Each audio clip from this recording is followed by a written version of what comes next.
సరే, మీరు 2 సంవత్సరాల రివ్యూ పెట్టినారు. ఓకే. ఆ, ఎందుకంటే రివ్యూలు జరుగుతూ ఉన్నాయి. చాలా బ్రహ్మాండంగా విజయాలు సాధించినామని విజయోత్సవాలు జరుపుకుంటున్నారు. నేనే నా విజయోత్సవాలు పాయింట్ చేయట్లా. ఏమంటే వెంకటేష్ గారు, ఇప్పుడు ఉమ్, ఏమి చేయలేదు ఈ ప్రభుత్వం అని నేను చెప్పడం లేదు.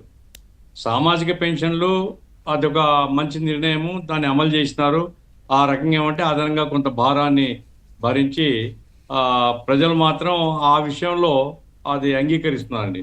ఇది 4,000 రూపాయలు ఇవ్వడము, అట్లాగే మిగతా ఆ ఈ అంగవైకల్యం కలిగిన వాళ్ళకు ఇతరులకు అధికంగా ఇవ్వడం, ఇది హర్షము వ్యక్తం చేస్తున్నటువంటి పరిస్థితి ఉంది. అయితే కొత్త వాళ్ళకి ఇవ్వడంలే, అదిగో బొమ్మ ఇదిగో బొమ్మ అన్నట్లే ఉంది. చాలా మంది ఆ అర్హులైనటువంటి పేదవాళ్ళు నిలిచిపోయినారు.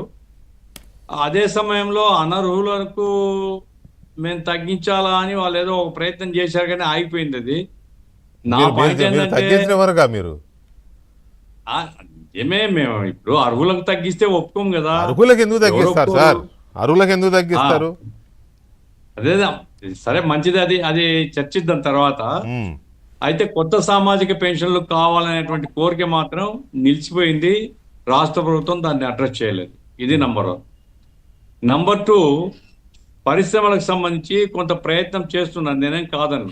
ఎందుకంటే కళ్ళ ముందు కనపడుతుంటే దాన్ని అబ్బాయి ఏం లేదు అని జగన్మోహన్ రెడ్డి లెక్క నేను చెప్పలేను.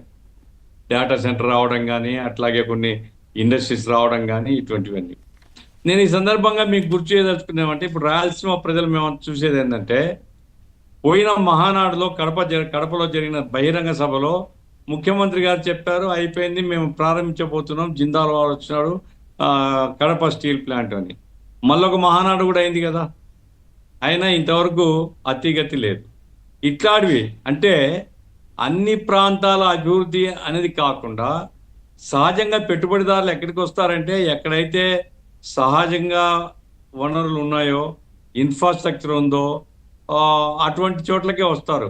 కొత్త ప్రాంతాలకు, వెనుకబడ్డ ప్రాంతాలకు రావాలంటే ప్రత్యేకంగా ఏదైనా అదనపు రాయితీలు ఇస్తే తప్ప పెట్టుబడులు రారు.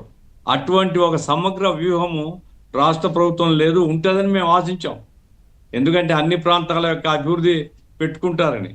అన్ని ప్రాంతాలు కాదు, ఇది కొన్ని ప్రాంతాలకే పరిమితమైనటువంటి ఒక ప్రయత్నం జరుగుతుంది అనేటువంటిది నేను ఈ సందర్భంగా చెప్పదలుచుకుంటాను. అంటే ఇక్కడ ఒక మూడో పాయింట్, అంశం ఇక్కడ ఒక ఏమంటే, పాయింట్, గఫూర్ సాబ్ ఒక పాయింట్ అంటే చెప్పండి చెప్పండి ఆ, చెప్పండి. ఎందుకంటే కొన్ని కొన్ని విషయాల్లో మీలాంటి వారు సీనియర్ మోస్ట్, నేను మిమ్మల్ని పెట్టింది కూడా, మిమ్మల్ని తులసిరెడ్డి గారిని కూర్చోబెట్టింది కూడా ఆ ఉద్దేశంతో. మీలాంటి వారు మాట్లాడే మాటలు చాలా సెన్సిబుల్గా ఉంటాయి, ప్రజలు కూడా రిసీవ్ చేసుకుంటారు. కడపలో స్టీల్ ప్లాంట్ లేట్ అయ్యింది అనేది కాదనలేని వాస్తవం, నో డౌట్. కానీ అది లేట్ అయ్యింది కాబట్టి మొత్తం ప్రాంతాన్నే నిర్లక్ష్యం చేశారు అని అనడము సబబైన స్టేట్మెంటా? అంటాను నేను ఇప్పుడు నేను సబ్స్టాన్షియేట్ చేస్తాను. Okay, okay. ఎందుకంటే వెంకటకృష్ణ గారు, ఉమ్, ఇప్పుడు A for Amaravati, P for Polavaram, um, నాకు అభ్యంతరం లేదు. పోలవరం కావాల్సిందే, పోలవరానికి స్ట్రాంగ్ సపోర్టర్ నేను. ఉమ్, పోలవరం నీళ్లను రాష్ట్రంలో కరువు ప్రాంతాలకు మళ్లించుకుంటే తప్ప ఈ రాష్ట్రం అభివృద్ధి కాలేదు. అంతవరకు ఆ, మనం దాని పోలవరాన్ని పూర్తి చేయాలనేసి అంటాం మనం. అయితే ఏ ఫార్ అమరావతి అనే దాంట్లో అమరావతి నిర్మాణం ఎంత ఉండాలి? నా పాయింట్ ఆఫ్ వ్యూ ఏంటంటే, నా పాయింట్ ఆఫ్ వ్యూ కాదు, చాలా మంది పాయింట్ ఆఫ్ వ్యూ కూడా ఏమంటే, అమరావతి అనేది ఒకటే క్యాపిటల్. ఇక దాంట్లో 2, 3, 5 అట్లా లేవు. అమరావతి ఒకటే క్యాపిటల్. క్యాపిటల్ అంటే దాని అర్థం ఏమిటి? పరిపాలనా కేంద్రం. కాబట్టి పరిపాలనకు అవసరమైనటువంటి భవనాల నిర్మాణం కానీ, ఇన్ఫ్రాస్ట్రక్చర్ కానీ పెట్టుకోవడం అంతవరకే తప్ప, ఇక లక్షల కోట్ల రూపాయలు అమరావతి మీద ఖర్చు పెడతాం, మిగతా ప్రాంతాల్లో ఏమి పెట్టాము అనేటువంటి ఆ తర్కము నిలబడదండి. అది ప్రజలు ఒప్పుకోరు దాన్ని. ఈ 2 సంవత్సరాలు అదే జరుగుతుంది. ఇంకా మీకు స్పష్టంగా చెప్పదలుచుకుంటే, 14, 19 మధ్య చంద్రబాబు నాయుడు గారే ముఖ్యమంత్రి.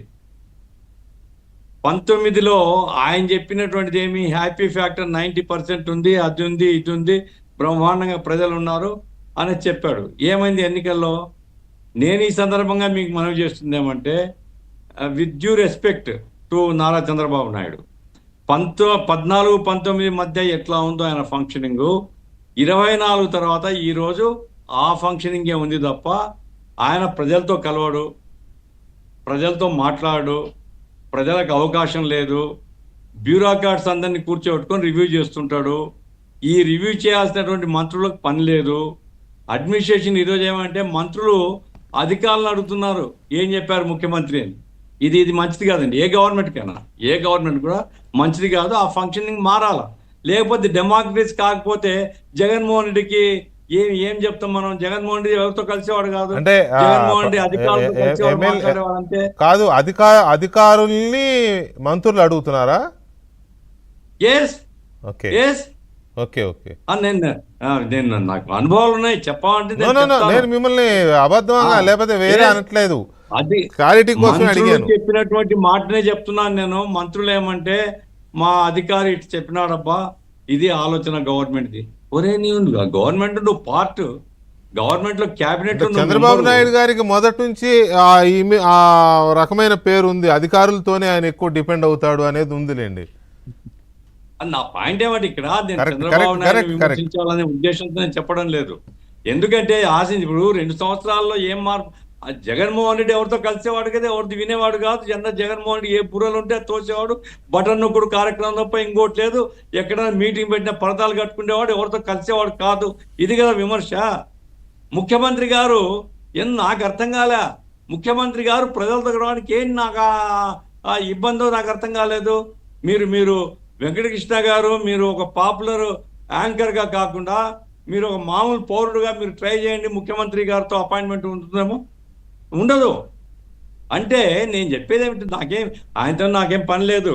నేనేం ఆయన చుట్టూ తిరగా. అన్ఫార్చునేట్ థింగ్ ఏంటంటే గఫూర్ గారు, అన్ఫార్చునేట్ ఇదేంటంటే, ఏమో కేరళ ముఖ్యమంత్రులుగా చేసిన వాళ్ళ దగ్గర ఎలా ఉండేదో పరిస్థితి నాకు తెలియనిది నేను తెలిసినట్టు అబద్ధం ఆడను. కానీ మన తెలుగు రాష్ట్రాల్లో పరిస్థితి అంతే. ఇంకా ఆంధ్రప్రదేశ్ అయినా తెలంగాణ అయినా రాజశేఖర్ కలిసేవాడు కదా, రాజశేఖర్ ప్రజలతో కలిసేవాడు కదా. అప్పుడు తెలుగు ఒక్క మాట సార్ దయచేసి ఒక్క మాట వినండి. తెలుగు రాష్ట్రాల్లో అంటే రెండు అయింది ఎప్పుడు? 2014లో. 14 నుంచి అయిన తర్వాత ఏ ముఖ్యమంత్రి కలవడు. అది ఎందుకు అనేది నేను చెప్పాలి. ఇప్పుడున్న ముఖ్యమంత్రులైనా, మధ్యలో వచ్చిన ముఖ్యమంత్రులైనా, ఎవరైనా సరే పౌరులకి కలవరు, మీలాంటి వాళ్ళకి కలవరు, వాళ్ళ ఎమ్మెల్యేలకి